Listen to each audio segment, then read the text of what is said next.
On ne peut même pas comprendre de faire tuer quelqu'un qui est proche de nous. Et puis je pense que je parle au nom de tous les gens ici qui est dans la salle, qu'il n'y a aucun propriétaire de feu qui est ici dans la salle qui veut voir un innocent mourir à cause d'une balle. Et puis si vous êtes comme moi les gars, chaque fois que je vois une tragédie, chaque fois que je vois quelque chose, un crime commis avec une arme à feu, à chaque fois, moi c'est la même réaction, pas encore. Et pas encore, et pas encore. Et puis ce qui est triste dans tout ça, c'est que nous autres, on est devenus des criminels. Hein? C'est plus des criminels, c'est nous autres qui est devenus ça.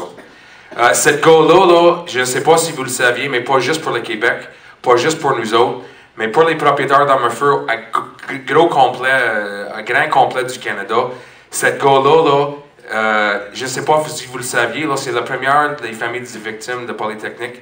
D'ailleurs, c'est un des seuls au Canada qui s'est présenté sur notre côté. Et puis, cette gars-là, je vais vous voir, mettez-vous debout, parce que ça prend du courage. Que ce gars-là, il se mette en public puis qu'il s'expose à ça. Je vous présente Claude Cogan.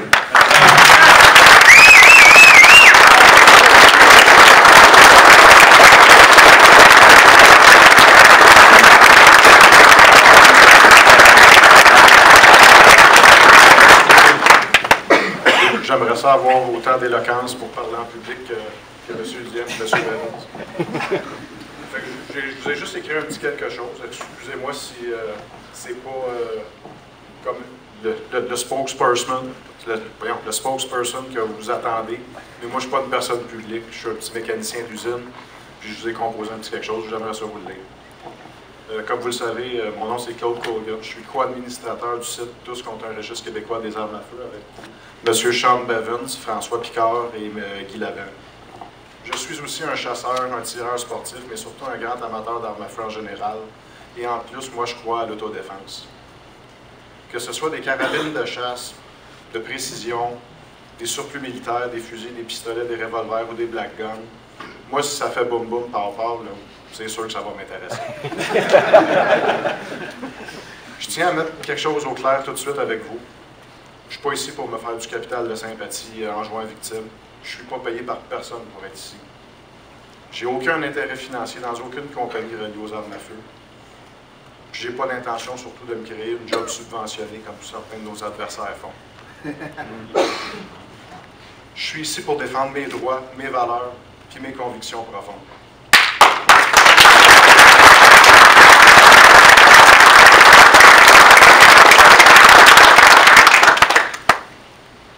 Comme plusieurs d'entre vous le savent déjà, ma sœur Hélène est l'une des 14 victimes de l'École polytechnique de Montréal. Je dois vous dire que sur le coup de l'émotion, j'en ai longtemps voulu aux armes à feu, à tout ce que je pouvais, aux chargeurs à grande capacité.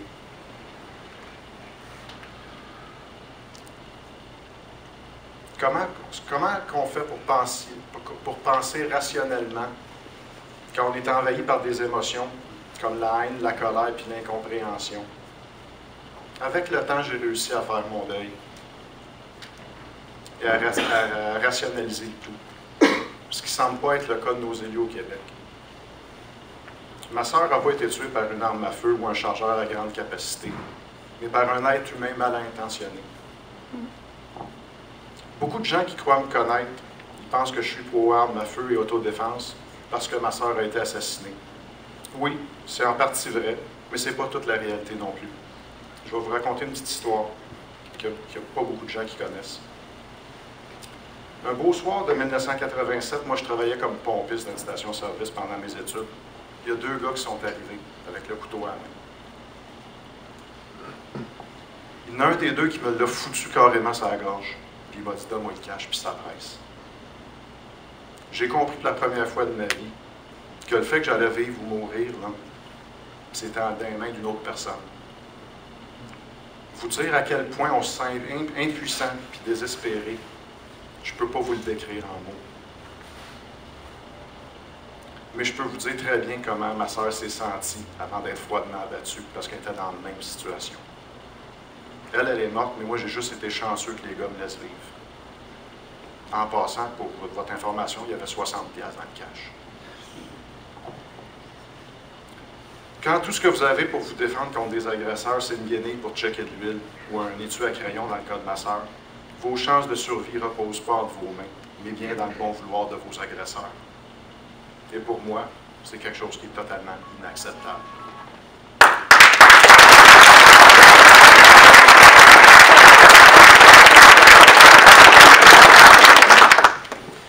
Il y a quelques temps, j'ai découvert la page Facebook de Tous contre un registre québécois des armes à feu, qui essayait à ce moment-là de ramasser des fonds pour pouvoir essayer de payer un avocat pour faire valoir le point de vue des propriétaires d'armes à feu dans l'injonction imposant le gouvernement fédéral et provincial.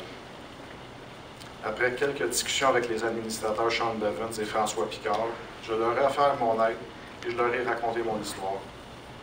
Sean particulièrement a été secoué de savoir que j'étais contre le registre et que j'avais vécu l'horreur de la Polytechnique. Mais il a tout de suite vu quelque chose en moi qui pourrait aider les propriétaires d'armes à feu à se débarrasser d'un futur registre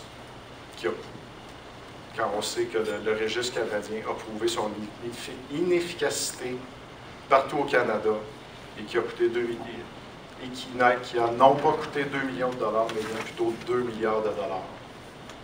Les registres, pour moi, qu'ils soient fédéraux ou provinciaux, c'est tenter de criminaliser les gens honnêtes.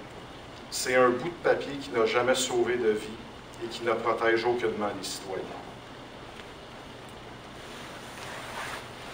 C'est un moyen de taxer encore plus les honnêtes citoyens et c'est surtout un moyen de limiter les droits individuels et la possession d'armes à feu par les civils.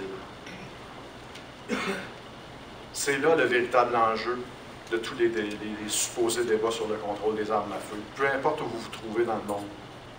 Le débat sur le contrôle des armes à feu, ça n'a rien à voir avec les armes à feu. C'est uniquement une question de contrôle des honnêtes citoyens. Il y a quelques jours, j'ai lu sur Internet, sur un forum que je nommerai pas, que beaucoup de chasseurs et tireurs sportifs se sentent incapables de parler de leur passion pour la chasse, le tir ou toute autre activité reliée aux armes à feu, à leurs proches, parents ou amis. Ils cachent leur passion pour ne pas qu'on les regarde comme s'ils étaient des criminels. Vous dire à quel point ça m'a bouleversé d'entendre ça, là, vous pouvez même pas l'imaginer. J'ai jamais pensé que la mort de ma sœur avait entraîné une conséquence comme ça. Jamais. Je peux vous assurer aujourd'hui que je ne laisserai plus jamais quiconque se servir de la mort de ma sœur pour faire passer les honnêtes propriétaires d'armes à feu du Québec et du Canada pour des criminels potentiels et des tueurs.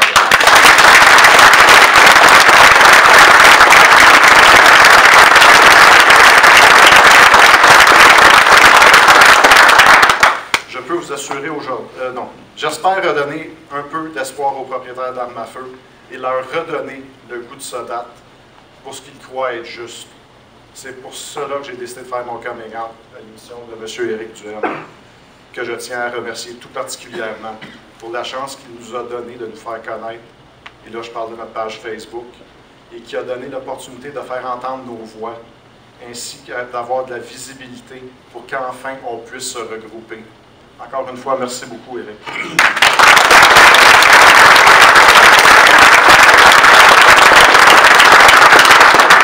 C'est un honneur pour moi de vous aider à faire avancer notre cause. Je ne sais pas ce que l'avenir me réserve, mais en ce qui me concerne, j'ai aucunement l'intention de me faire voler mes droits sans rien dire et sans rien faire. Merci beaucoup de m'avoir écouté.